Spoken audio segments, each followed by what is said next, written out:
लिखिए factors affecting reactivity of nucleophile, that is what? Nucleophilicity. Very good. शानदार सीख रहे हैं, क्लास में बहुत अच्छा सीखता है, बस बाहर एग्जाम में सब भूल जाए। आज स्टेप टेस्ट का विकल है, बढ़िया। क्या है मतलब? सिलेबस क्या है? Till top. ओके, सबसे पहला फैक्टर है क्या है? Nucleophilicity of reactivity of nucleophile, that is nucleophilicity. Factors affecting nucleophilicity in short या रिएक्टिविटी ऑफ न्यूक्लियोफाइल। सबसे पहला लिखो, negatively charged species are better nucleophile with respect to their neutral one. Better nucleophile with respect to their neutral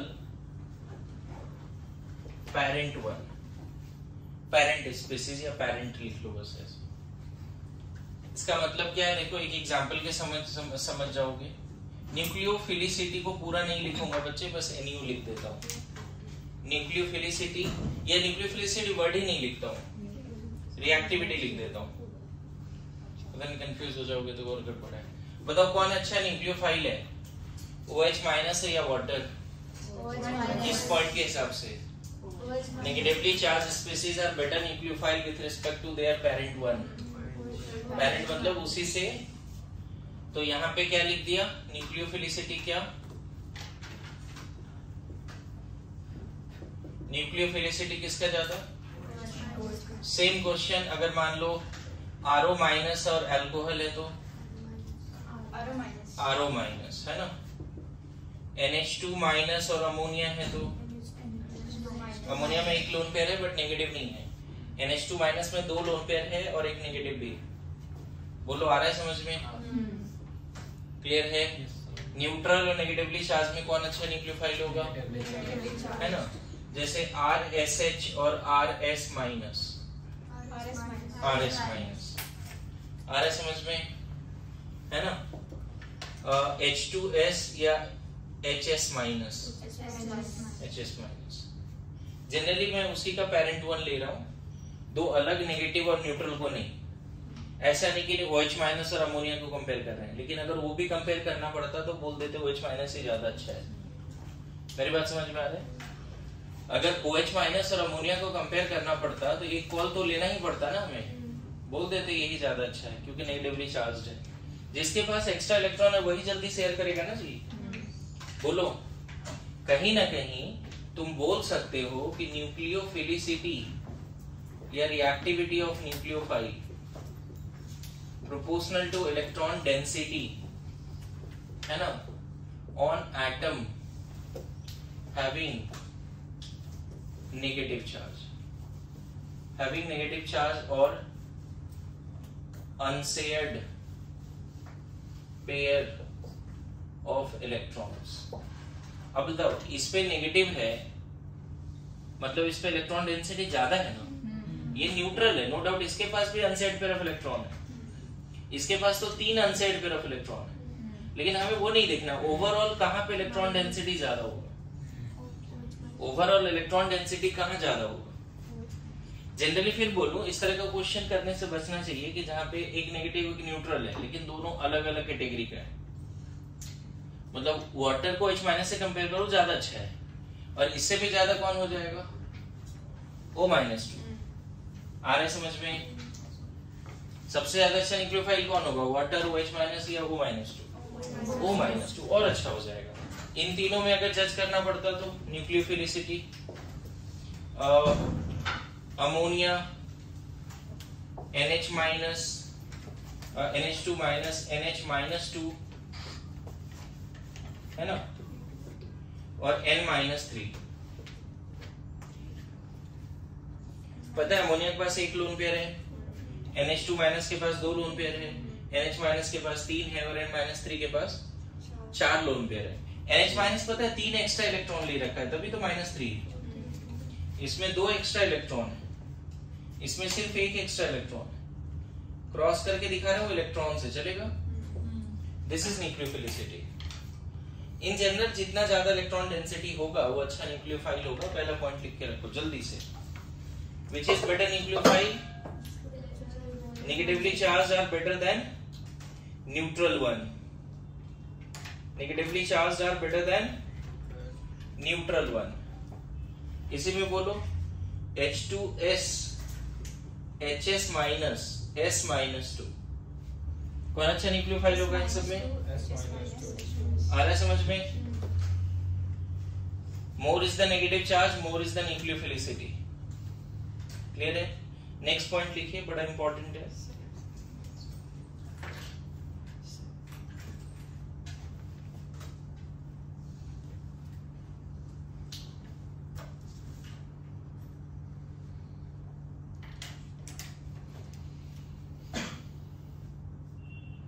ध्यान रखना, इस शिद्दत के साथ बेसिक स्ट्रेंथ कंपेयर करना भी सिखाया जाता है, कौन अच्छा बेस है।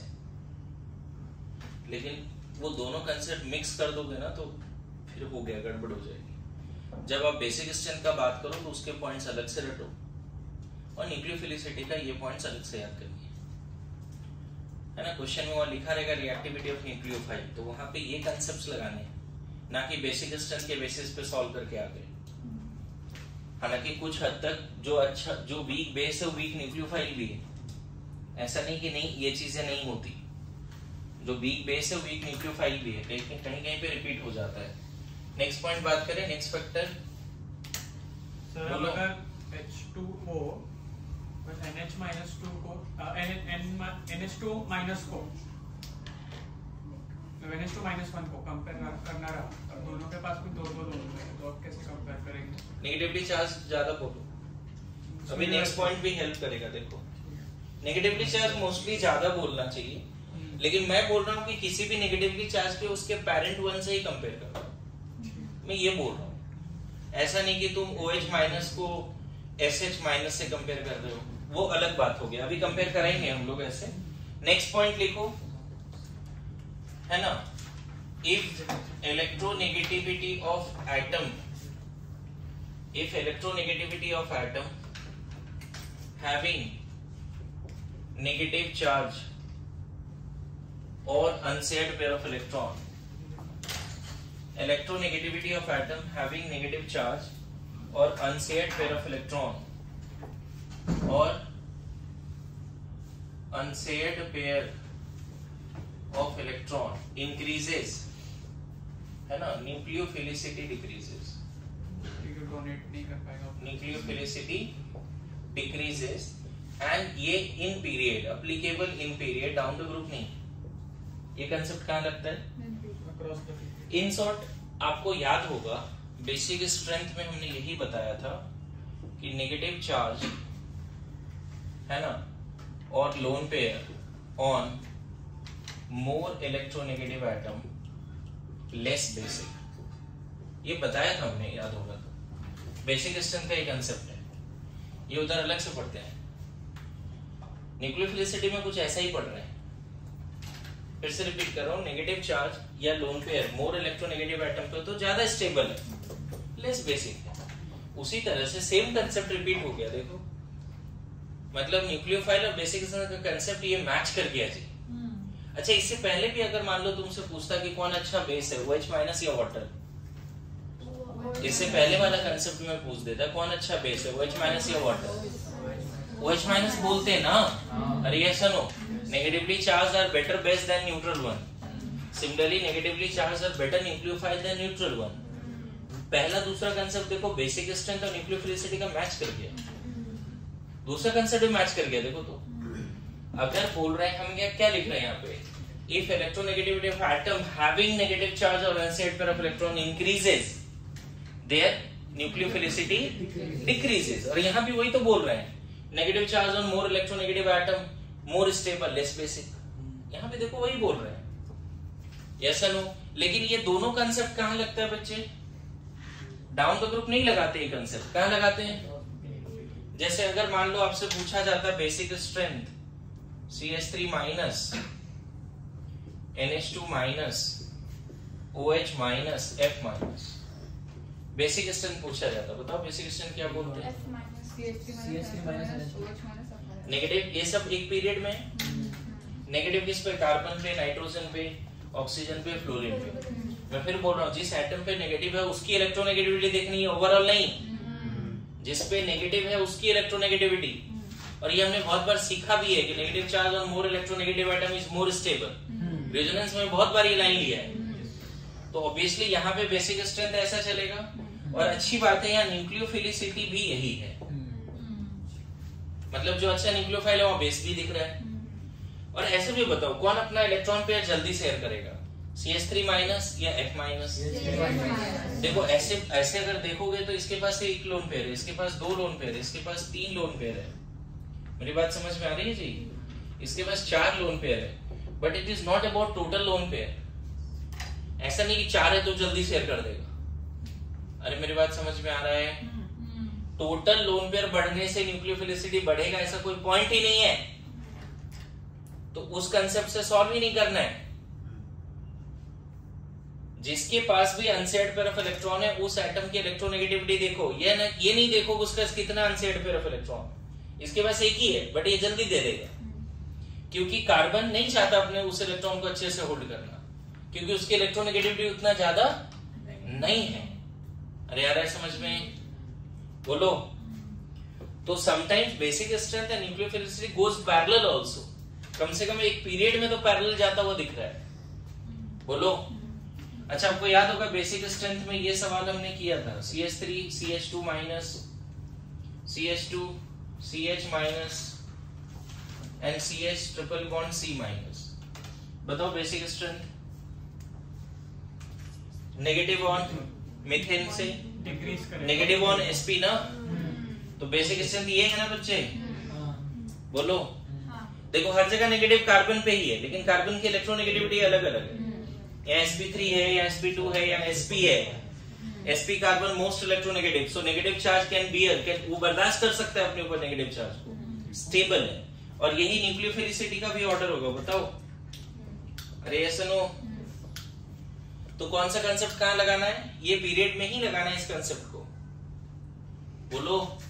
Negative charge on bigger size atom, more bigger size बोल रहा हूं, more electronegative atom. Negative charge और मोर इलेक्ट्रोनेगेटिव एटम क्या बोले? More stable, so less basic, less nucleophilic. F minus stable है with respect to OH minus से, है ना। लेकिन ध्यान रखना, इसमें सावधानी हटी, दुर्घटना घटी है। ये इन पीरियड लगता है कंसेप्ट, ग्रुप में मत लगाना ये चीजें, है ना। इंपॉर्टेंट पॉइंट है। डन।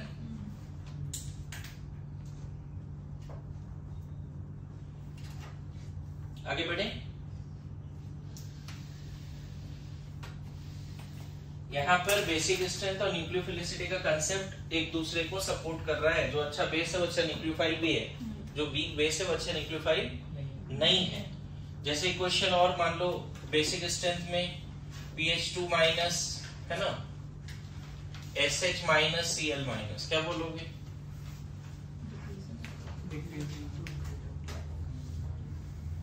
फिर से एक पीरियड का ही है, देखो ना।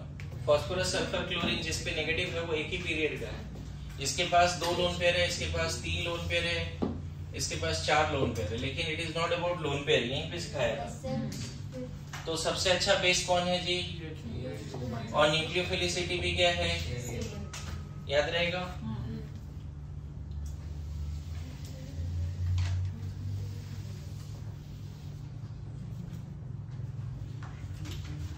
यहीं पे नोट में लिख लो, if nucleophilic atom is same in all the species, if nucleophilic atom is same in all the species, if nucleophilic atom is same in all the species, then if nucleophilic atom is same in all the species, then nucleophilicity goes parallel to basic strength. Then nucleophilicity goes parallel to basic strength. Then nucleophilicity goes parallel to basic strength. Then nucleophilicity goes parallel to basic strength.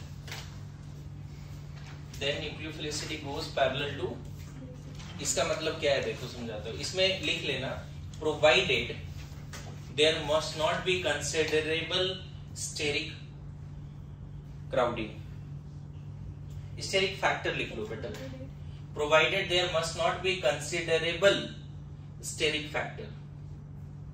Provided there must not be considerable steric factor. In short तुम बोल सकते हो donor atom same. Same nucleophilic atom मतलब donor atom. अगर 4 nucleophile दिया सब में donor atom same है. In case of same donor atom, जैसे मान लो मैंने तुम्हें एक एग्जांपल मिथॉक्साइड दे दिया, एक फेनॉक्साइड दे दिया, है ना. एक मान लेते हैं CH3 COO माइनस ले लिया, एक ऐसा ले लिया. अब इन सब में बोल रहे हैं कि हमें न्यूक्लियोफिलिसिटी बताइए. न्यूक्लियोफिलिसिटी बताइए. तो पहले तो बताओ हर जगह पे डोनर एटम क्या है?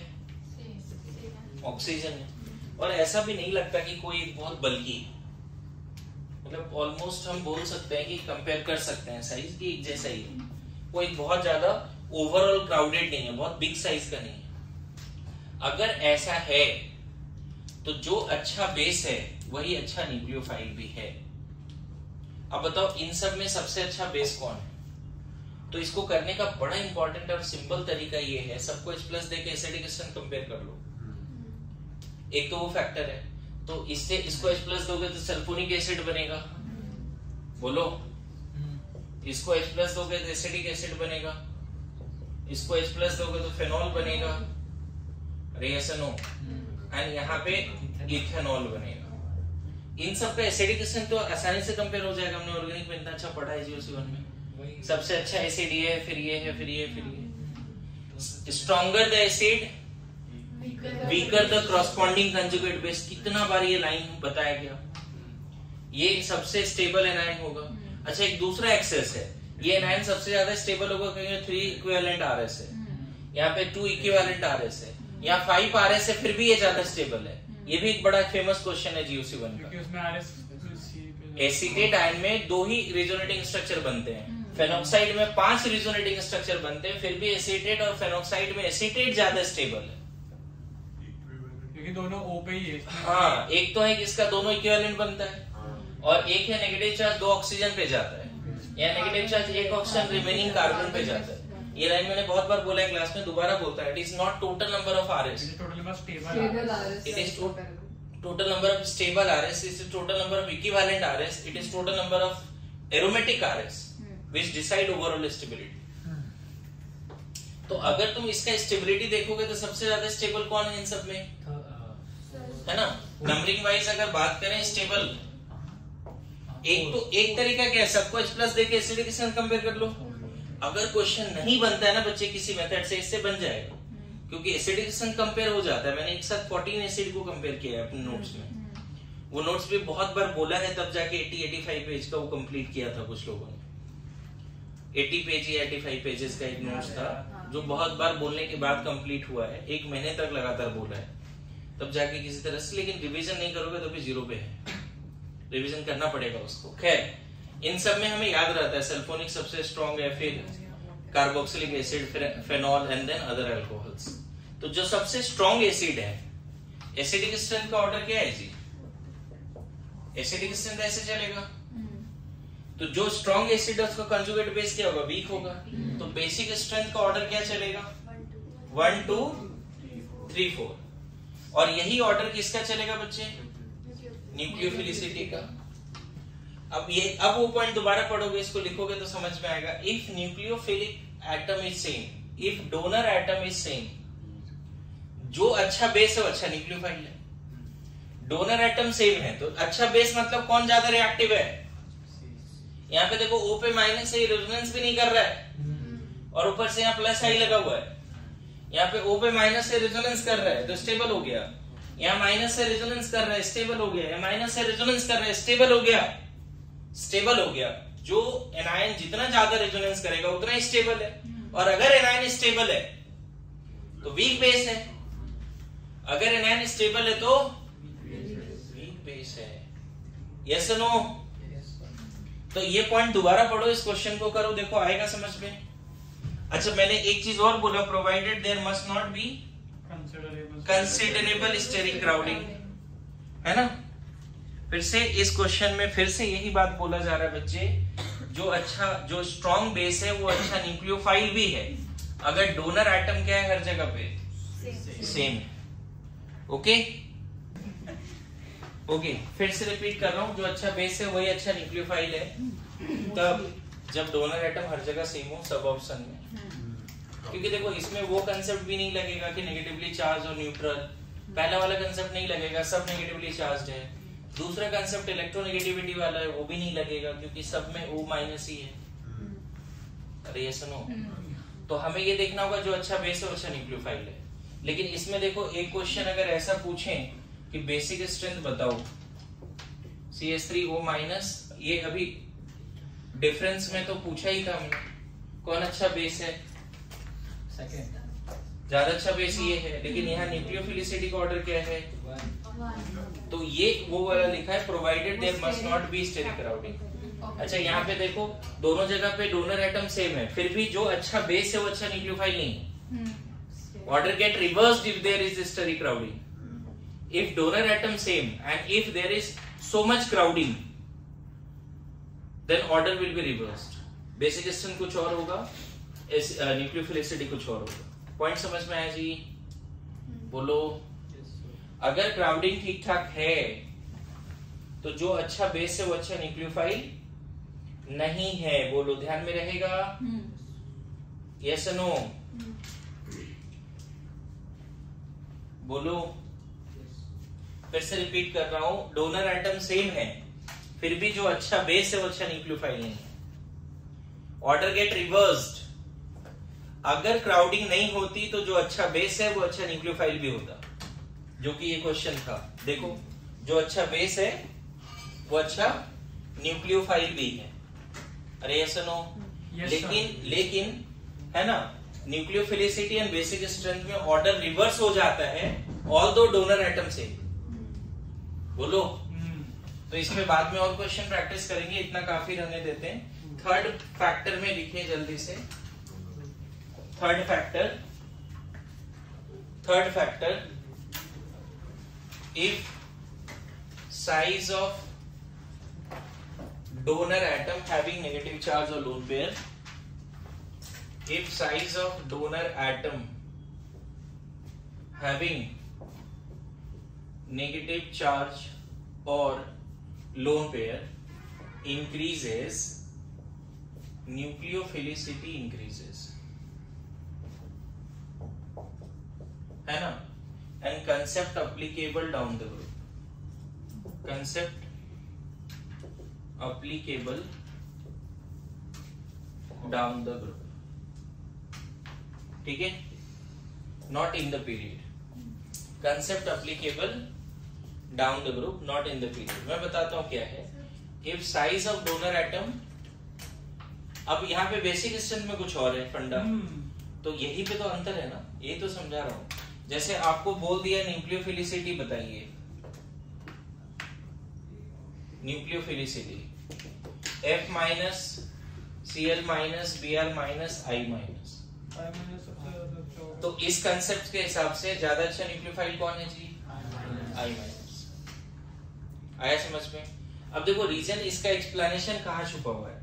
मान लेते हैं एक कार्बोकेटायन है और उसके सामने F माइनस रख दिया और एक कार्बोकेटायन के सामने I माइनस रख दिया। बोला जाता है F माइनस का ओवरऑल साइज छोटा है और इसका साइज काफी बड़ा है, तो फजान सूत्र के हिसाब से इसको इजिली डिस्टॉर्ट किया जा सकता है. I minus can easily be distorted. The polarizability of I minus is very high. So I minus can donate their electron cloud most effectively, most easily to the carbocation. So down the group nucleophilicity बढ़ता है. लेकिन अगर यही question basic strength का concept होता तो basic strength जो होता है बढ़ता है. बेसिक स्ट्रेंथ हम ऐसे बोलते हैं कि नेगेटिव चार्ज और lone pair on bigger size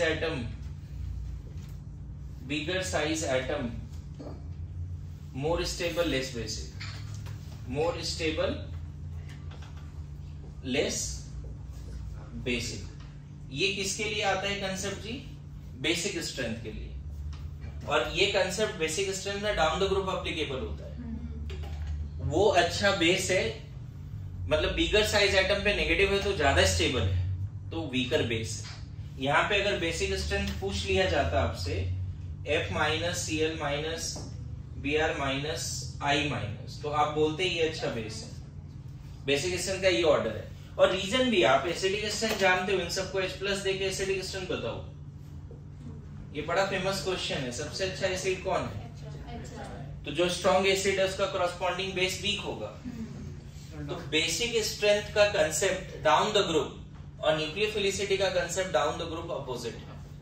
along the period support कर रहा था, लेकिन डाउन द ग्रुप थोड़ा अपोजिट हो गया, क्योंकि न्यूक्लियोफिलिसिटी काइनेटिक प्रॉपर्टी है और बेसिक स्ट्रेंथ थर्मोडायनामिक प्रॉपर्टी है. इसमें पर सपोज कार्बोकेटाइन से 3 हाईली बल्की ग्रुप्स जुड़े हुए हैं, तो उसमें पर I माइनस बहुत बड़ा है ना, तो उसको तकलीफ नहीं होगी अप्रोच. क्राउडिंग किसी पर्टिकुलर एटम को लेके मत मानो.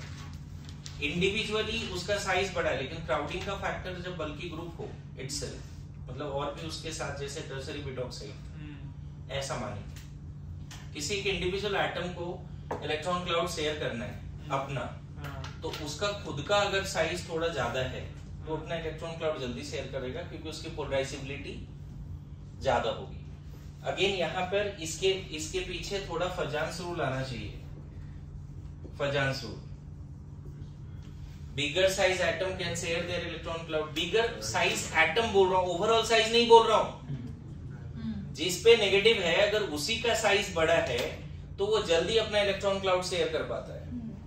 बिगर size atom can share their electron cloud more easily, more effectively. समझ में आ रहा है?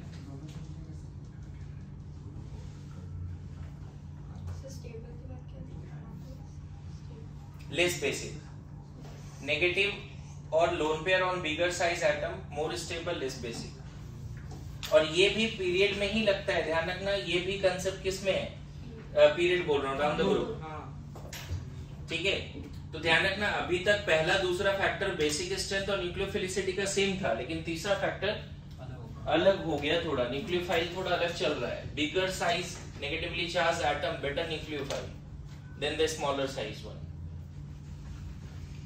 Bigger size negatively charged atoms are better nucleophile than the smaller size one.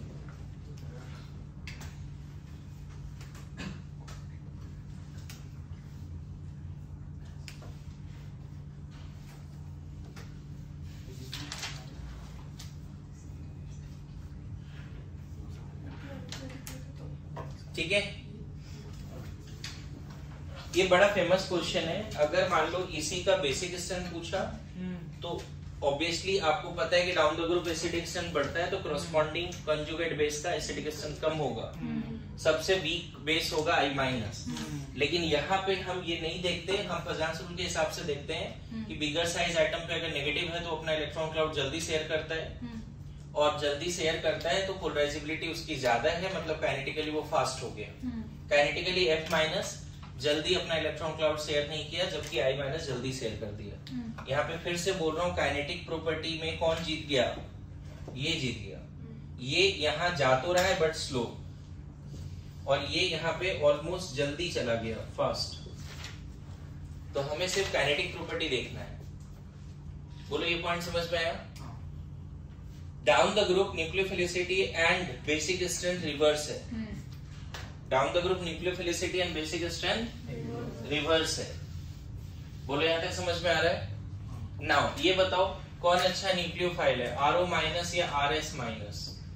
Nucleophilicity RS minus. अब गलती से यहाँ तूने इलेक्ट्रोनेगेटिविटी का कंसेप्ट लगाया है ना, तो जो ज्यादा अच्छा, जो ज्यादा इलेक्ट्रोनेगेटिव है ये लेस इलेक्ट्रोनेगेटिव, दोनों कंसेप्ट में यही आ रहा है क्या? बेसिक स्ट्रेंथ में ज्यादा स्टेबल ही है। अच्छा बेसिक स्ट्रेंथ का भी बात करेंगे बच्चे। ज्यादा अच्छा बेस कौन है, न्यूक्लियोफाइल ज्यादा अच्छा कौन है इन दोनों में? चलो बेसिक स्ट्रेंथ पहले, न्यूक्लियोफाइल इस पॉइंट में आओ। O minus S minus same group में है। Negative charge on bigger size atom more nucleophilic. Negative charge on bigger size atom more nucleophilic. बोलो यस और नो? लेकिन यहाँ बेसिक स्ट्रेंथ में ऐसा चलेगा। रीजन बताओ। नेगेटिव बोला जाता है, नेगेटिव चार्ज बिगर साइज एटम पे तो वो स्टेबल है, वो कंसेप्ट लगाना पड़ेगा वहां पे। इन दोनों में ये बेसिक स्ट्रेंथ पूछेगा तो ये कंसेप्ट लगाओ। और ऐसे भी तुम बताओ एसिडिक स्ट्रेंथ कौन अच्छा एसिड है, अगर ये क्वेश्चन नहीं आता तो GOC1 पढ़ो। कौन अच्छा एसिड है इन दोनों में? थायो। बिल्कुल ये अच्छा एसिड है। तो जो अच्छा एसिड है उसके कॉरस्पॉन्डिंग कॉन्जुगेट बेस वीक होगा। जो वीक एसिड है, अरे down the group acidic strength बढ़ता है, HI, HF, HCl, HBr ये सब डाउन द ग्रुप। उसी तरह से वाटर में भी, वाटर अच्छा बेस है या H2S, सॉरी एसिडिक स्ट्रेंथ, किसका एसिडिक स्ट्रेंथ ज्यादा है? Down the group acidic strength बढ़ता है। जस्ट लाइक आपने देखा था HF, HCl, HBr, HI down the group बढ़ रहा था, तो यहाँ पे भी डाउन द ग्रुप किसका ज्यादा होगा? H2SE है ना, H2TE down the group hydrates की एसिडिक स्ट्रेंथ बढ़ती है। अब आपसे पूछ दिया फिर से न्यूक्लियोफिलिसिटी, OH माइनस ज्यादा अच्छा न्यूक्लियोफाइल है, SH माइनस ज्यादा अच्छा न्यूक्लियोफाइल कौन है? तो आपको बोलना है negative charge on bigger size atom more easily polarised. वहां स्टेबिलिटी नहीं देखना है। नेगेटिव चार्ज मैं बोल रहा हूँ ये ज्यादा स्टेबल है फिर भी ज्यादा अच्छा न्यूक्लियोफाइल है काइनेटिकली, ये ज्यादा स्टेबल है फिर भी ज्यादा अच्छा न्यूक्लियोफाइल है काइनेटिकली। बोलो लेकिन यही basic strength, obviously water week base है, H2S जैसे HCl स्ट्रॉन्ग एसिड है उसी तरह से H2S भी स्ट्रॉन्ग एसिड है वाटर के रिस्पेक्ट में। तो स्ट्रॉन्ग एसिड का जो कंजुगेट बेस है वीक होगा। अब तो सीख जाओ यार, बोलो। हम यहाँ पे देखो स्टेबिलिटी से जब रिलेट करते हो तो बेसिक स्ट्रेंथ को कर सकते हो, जो ज्यादा स्टेबल है वो वीक बेस है। अब तो सीख जाओ प्लीज। फिर से रिपीट करूं, down the group negative charge bigger size atom पे होता है तो स्टेबिलिटी बढ़ती है, बेसिक स्ट्रेंथ कम होती है, लेकिन फिर भी न्यूक्लियोफिलिसिटी बढ़ती है क्योंकि negative charge on bigger size atom can easily be distorted. First rule आया समझ में? कंफ्यूज तो नहीं हो रहा है बेसिक स्ट्रेंथ को लेके, न्यूक्लियोफिलिसिटी को लेके? न्यूक्लियोफिलिसिटी के अपने पॉइंट्स है उसके हिसाब से आंसर कर दो, बेसिक स्ट्रेंथ के अपने पॉइंट्स है उसके हिसाब से आंसर कर दो। बेसिक स्ट्रेंथ में तो ये बात भी याद रख लिया ना कि जो स्टेबल है वो लेस बेसिक है, तो काम हो जाएगा। जो नेगेटिव आयन ज्यादा स्टेबल है वो लेस बेसिक है, जो नेगेटिव आयन ज्यादा स्टेबल है या नेगेटिव आयन ज्यादा रिजोनेंस कर रहा है तो ज्यादा स्टेबल है, लेस बेसिक है। लेकिन मैं बताऊं बेसिक स्ट्रेंथ के भी ऐसे ही पॉइंट्स हैं। पहला, negatively charge is more basic than neutral one. दूसरा, negative charge on less electronegative atom more reactive. Negative charge on more electronegative atom less reactive, but concept is applicable along the period. And negative charge on bigger size atom more stable less basic, concept is applicable down the group. लेकिन nucleophilicity में पहला point क्या था? Negatively charged more nucleophilic than neutral one. पहला point good to go. Next point था negative charge on more electronegative atom more stable less nucleophilic. Negative charge on less electronegative atom more nucleophilic. याद आ रहा है? बोलो। और last point जो अभी मैंने बताया यहाँ पे, लास्ट नहीं थर्ड पॉइंट, उसमें ये था कि negative charge on bigger size atom can easily be distorted, so better nucleophile. बोलो सम अप हुआ? एक बार तीनों पॉइंट फिर से रिवाइज करो तुम जल्दी। देखिए एक लास्ट फैक्टर लिख लो, nucleophilicity is also affected by solvent, ये पहले भी एक्सप्लेन कर दिया था जब सॉल्वेंट पढ़ाया था। Nucleophilicity is also affected by solvent, है ना। Nucleophilicity is also affected by solvent. ये क्वेश्चन दोबारा कर देता हूं बच्चे। पोलर प्रोटिक सॉल्वेंट है और इसमें हमने F minus Cl minus minus I minus डाल दिया, तो न्यूक्लियोफिलिसिटी का ऑर्डर बताओ। तो ये सॉल्वेंट हो जाता है ना। यहाँ पे न्यूक्लियोफिलिसिटी क्या है बताओ? सबसे ज्यादा हाइड्रेटेड ये रहता है, और ये पहले अभी जस्ट क्वेश्चन किया था तो यही आ रहा था, negative charge on bigger size atom. मतलब ऊपर का जितना पॉइंट पढ़ा ना बाय डिफॉल्ट वो पोलर प्रोटिक सॉल्वेंट के लिए, क्योंकि वहां सॉल्वेंट मेंशन नहीं है ना। तो यहाँ पे देखो न्यूक्लियोफिलिसिटी का ये ऑर्डर है। रीजन क्या है? F माइनस और I माइनस में वाटर के अंदर क्या हो जाता है, मैंने एक्सप्लेन किया है बच्चे। इसके चारों तरफ क्या होता है? बहुत सारा सॉल्वेंट आ जाता है, तो इसका हाइड्रेटेड रेडियस ज्यादा हो जाता है। यहाँ भी सॉल्वेंट आता है लेकिन कम है, इसका खुद का साइज बहुत कम है ना। इसका खुद का साइज ज्यादा है और इसके चारों तरफ वाटर थोड़ा कम आया है ना। तो मैं बता दूं कि पोलर प्रोटिक सॉल्वेंट में कंसेप्ट क्या है। In polar protic solvent nucleophilicity है ना प्रोपोर्शनल टू क्या बोल सकते हैं, size of atom in gas phase. Gas phase में जिसका ज्यादा बड़ा साइज है वो जल्दी डोनेट कर देता है। तो गैस फेज में किसका ज्यादा बड़ा साइज है? देखो ब्लैक सर्कल है, छोटा या बड़ा है, मतलब bigger the size in gas phase. और ऑब्वियसली ये कंसेप्ट डाउन द ग्रुप ही लगता है, हमने पढ़ा है। ये कंसेप्ट क्या लगता है? Down the group. अब अगर ये क्वेश्चन आता है पोलर एप्रोटिक सॉल्वेंट में same F minus Cl minus Br minus I minus है, तो यहाँ न्यूक्लियोफिलिसिटी का ऑर्डर क्या है? अब यहाँ दो पॉइंट और भी लिखाना है यहाँ पे, समझना। Solvent affect the nucleophilicity, true और false? Solvent affects the nucleophilicity. यहाँ पे सॉल्वेशन हुआ क्या बच्चे? नहीं, है ना। लेकिन एक क्वेश्चन तुम यहाँ पूछ सकते थे कि सर अभी फेजांस रूल क्यों नहीं लगा रहे? कि ठीक है गैस फेज में इसका छोटा साइज है, वहां गैस फेज में बड़ा साइज है, तो उसकी पोलराइजेबिलिटी ज्यादा होनी चाहिए, इसकी कम होनी चाहिए। लगा तो सकते थे अभी फेजांस रूल, जितना अभी तक रूल पड़ा है पोलर प्रोटिक सॉल्वेंट में है, पहला बात तो है ना।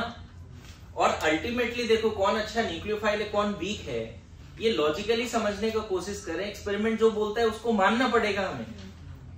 और ऐसा बोला गया कि डाउन द ग्रुप साइज में एप्रिसिएबल चेंज आता है, मतलब डाउन द ग्रुप। इसमें कंसेप्ट क्या है?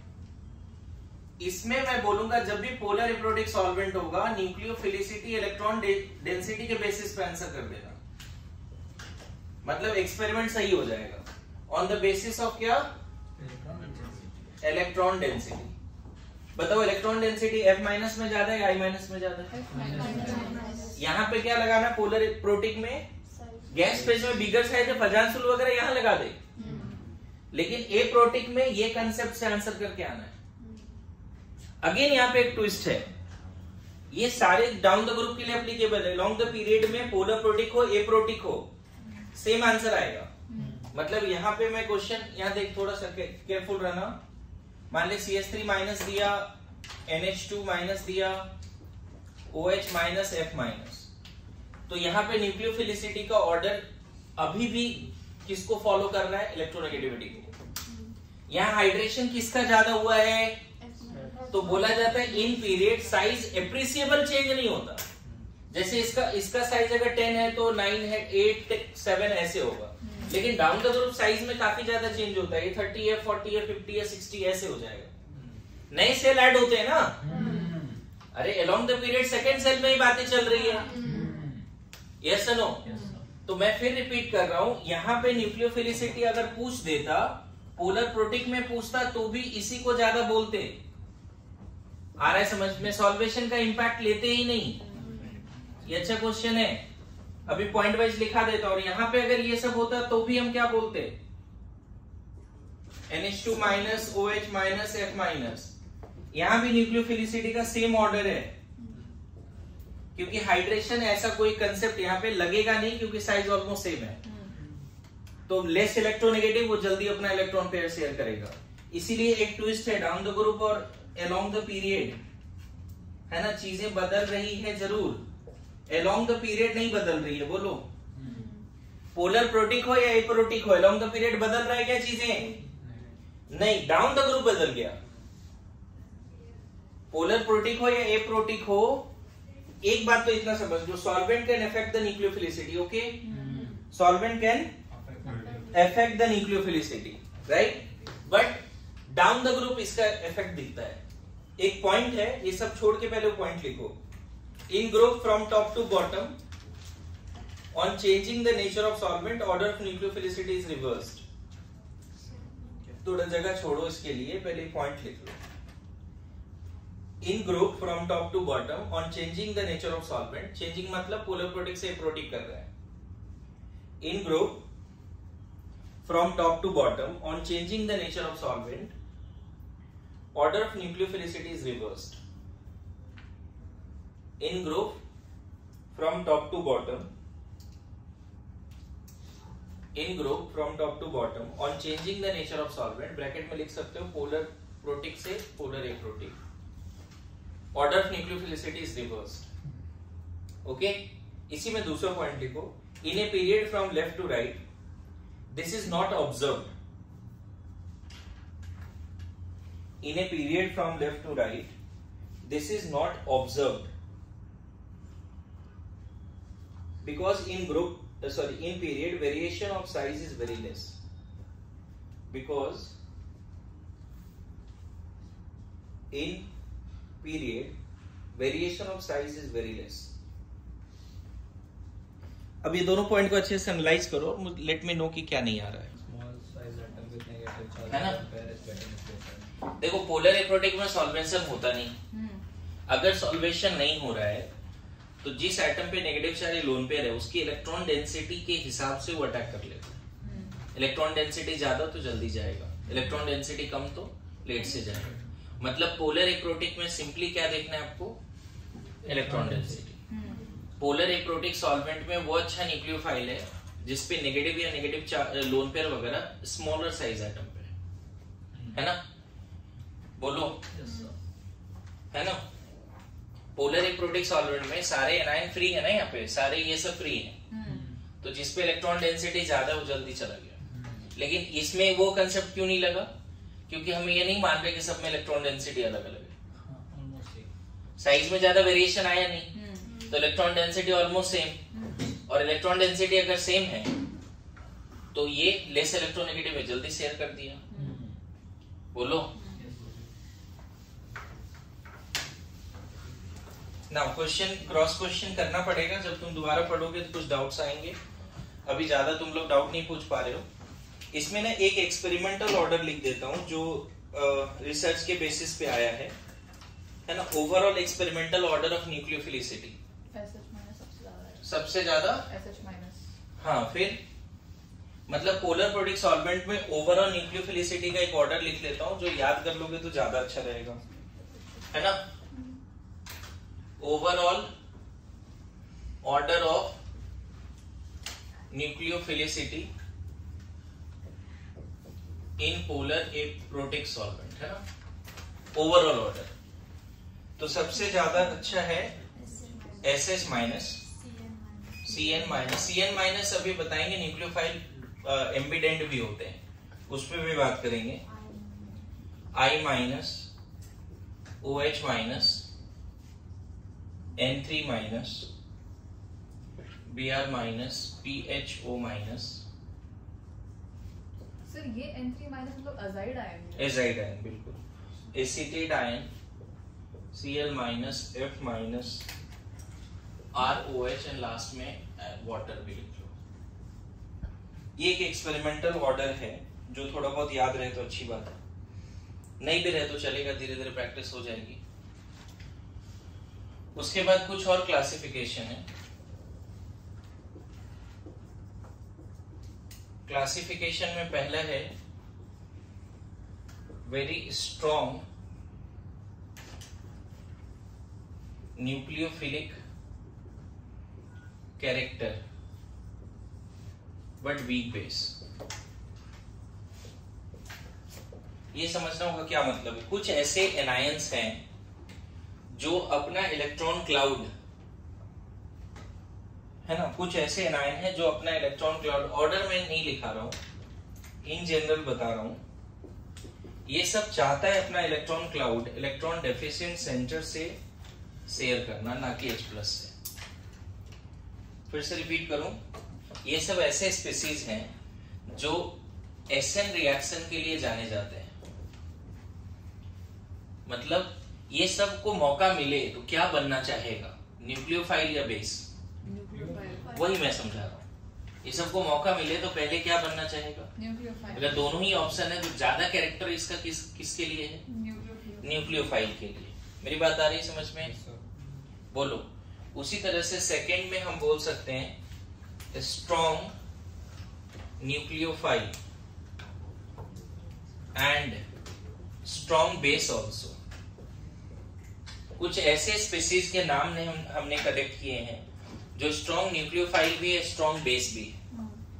तो इसमें नाम आता है तुम्हारा जनरली NH2- का, OH- का, मिथॉक्साइड का, इथॉक्साइड का। सारे अल्कोक्साइड जो है ना, ये थोड़ा डेंजरस है। मतलब जरूरत पड़ता है तो बेस बनता भी है और ज्यादा बेस ही बनना चाहता है। जरूरत पड़ता है तो ज्यादा क्या बनना चाहता है, ये सब बेस बनना चाहता है, ज्यादा न्यूक्लियोफाइल नहीं बनना चाहता। जरूरत पड़ने पे ये सब बेस बनना चाहता है, लेकिन न्यूक्लियोफाइल भी स्ट्रॉन्ग है। मतलब ऐसा नहीं बोल रहे कि सिर्फ बेसिक कैरेक्टर इसका भर के, लेकिन फिर बोलो डोमिनेटिंग इन सब में ज्यादा क्या है? Basic character. बोलो ये सब ज्यादा। और ऐसे भी देखो ना, जो मैंने ओवरऑल ऑर्डर लिखाया है, इसका मतलब ये सब किसी भी रिएक्शन में क्या बनना चाहता है बताओ? न्यूक्लियोफाइल ही बनना चाहता है ओवरऑल, है ना। इसीलिए मैंने ये सब को हैलाइड्स वगैरह को इधर रखा है। कभी भी तुम्हें जानते हो, इसीलिए गड़बड़ क्या है मेरा बात समझना। अगर ये रिएजेंट दिखे तो सब्स्टिट्यूशन के साथ साथ एलिमिनेशन करना नहीं भूलना है, क्योंकि ये बेस भी बन जाता है, E2 भी करा सकता है और SN2 भी करा सकता है, भी आगे सीखेंगे। मतलब ये खतरनाक रिएजेंट्स हैं। मतलब नेगेटिवली चार्ज एल्कोक्साइड आयंस वगैरह। और ये तो देखा है तुमने, अल्कोहलिक OH में ये सब यूज हो रहा था। बोलो NH2- सोडा लाइन नहीं यूज नहीं हो रहा था? हाँ, समझ में आ रहा है? तो कुछ ग्रुप्स, एक तो ये एक्सपेरिमेंटल ऑर्डर है बच्चे, क्या है ये? तो इसको एज इट इज अगर तुम ध्यान में रख लो तो अच्छी बात है, क्वेश्चन सॉल्व करने में हेल्प मिलेगा। मान लो न्यूक्लियोफिलिसिटी का क्वेश्चन आ गया, हेल्प मिलेगा करने में। अच्छा, ये अगर याद रह गया कि इसका न्यूक्लियोफिलिक कैरेक्टर ज्यादा दिखता है, तो तुम रियल टाइम में कॉल लिख पाओगे कि ये एलिमिनेशन कराएगा या सब्स्टिट्यूशन कराएगा। जनरली ये सब सब्स्टिट्यूशन कराएगा। ये अगर याद रह गया कि अच्छा बेस है, डोमिनेटिंग कैरेक्टर इनका बेस है, न्यूक्लियोफाइल भी अच्छा है लेकिन बेसिक कैरेक्टर भी ठीक ठाक है, इनफैक्ट बेसिक कैरेक्टर ही डोमिनेट करता है, तो तुम रियल टाइम में कॉल ले पाओगे कि अल्काइल हैलाइड अगर इन सब से रिएक्ट करेगा। याद करो मैंने बोला था सब्स्टिट्यूशन के लिए कौन सा ऑर्गेनिक कंपाउंड होता है? सब्स्टिट्यूशन के लिए कौन सा? Alkyl halide alcohol ether. यही तो स्टार्टिंग में नाम लिया है चैप्टर का, है ना। अल्काइल हैलाइड अल्कोहल ईथर ये सब अच्छे सब्स्टिट्यूशन के लिए जाने जाते हैं, लेकिन साथ साथ अल्काइल हैलाइड एलिमिनेशन के लिए भी जाने जाते हैं। तो यहाँ पे कॉल ले पाओगे अल्काइल हैलाइड अगर इन सब से रिएक्ट कर रहा है तो हो सकता है सब्स्टिट्यूशन हो, और इन सब से रिएक्ट कर रहा है तो सब्स्टिट्यूशन और एलिमिनेशन दोनों के चांसेस हैं। अब रियल टाइम में पढ़ेंगे कि कब इन सब के साथ अल्काइल हैलाइड एलिमिनेशन देगा और कब इन सब के साथ अल्काइल हैलाइड सब्स्टिट्यूशन देगा। मेरी बात आ रही समझ में सबको? क्यों ये क्लासिफिकेशन कर रहे हैं और याद करना क्यों जरूरी है? क्योंकि फिर सब्स्टिट्यूशन वर्सेस एलिमिनेशन का आप क्वेश्चन कर पाओगे। लास्ट क्लासिफिकेशन लिखो, weak nucleophile with week basic character. Third classification है ना, weak nucleophile and weak base. तो इसमें न्यूट्रल वाला नाम लिख लो, वाटर, अल्कोहल, एसिडिक एसिड। ये न्यूक्लियोफाइल भी है और बेस भी है, लेकिन दोनों ही कैरेक्टर इसका कम है, ज्यादा नहीं है। दोनों ही कैरेक्टर कम है, ज्यादा नहीं। अब क्या है, आज जाके क्लास नोट से 5-10 क्वेश्चन करने हैं। जो 41 पेज का मैंने बोला था पीडीएफ, उसमें से 9 पेज तो कम से कम करना है ढंग से। 9 पेज में जो क्वेश्चन है वो भी यहाँ पे लिख लेना।